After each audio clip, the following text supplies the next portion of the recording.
I have just moved the spotted sea trout into a quarantine tank in our wet lab, and in doing so I found that one of the little white shrimp that was in the bucket with it as it came back from the collecting trip this afternoon has been partially eaten. In the bottom of the bucket I found a mud crab that apparently was living in the lovely oyster cluster that I also brought back to serve in one of the tanks. Now you will observe the tail of this little white shrimp and you will see the coloration that I was talking about in telling white shrimp from brown shrimp.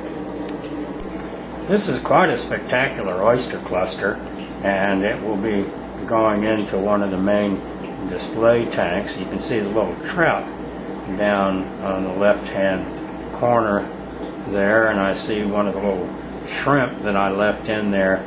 There's a small shrimp in here right there that's been left in as food for the trout. Really some lovely organisms that are growing on this oyster cluster. I see a number of the boring sponges and some branching bryozoans, and there's some other neat stuff on there too that we can go into at a later time. But right now we have the trout in his holding tank. I'll be moving the rest of the shrimp. I think I'm going to go ahead and move them in with the young flounder in the main display room. Beautiful oyster cluster. These are the young brown shrimp now at home in the flounder's tank. You can see the markings on the tails that give them away as brownies. Right there. Now let's see if we can find the little flounder. There. Looking for his impression in the sand. See if we can find him. He's almost in the center of the screen. Do you see his impression? You see the eyes? See the eyes right there?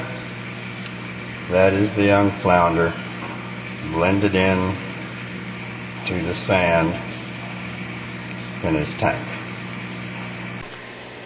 Here you see the young brown shrimp, somewhat restless. I see a tiny little grass shrimp on the glass. The little grass shrimp was in there to feed the flounder. Underneath the tails of the shrimp that are moving quickly, those are called the swimmerettes. That's how the animal motors about when it's not in a hurry. If it feels threatened, like it's about to be eaten, it will flip its tail and shoot backwards. That's the fast mode. Unfortunately, the only white shrimp from the when these guys were captured was the one that was half eaten by the mud crab in the bucket before I was able to get him into one of the tanks.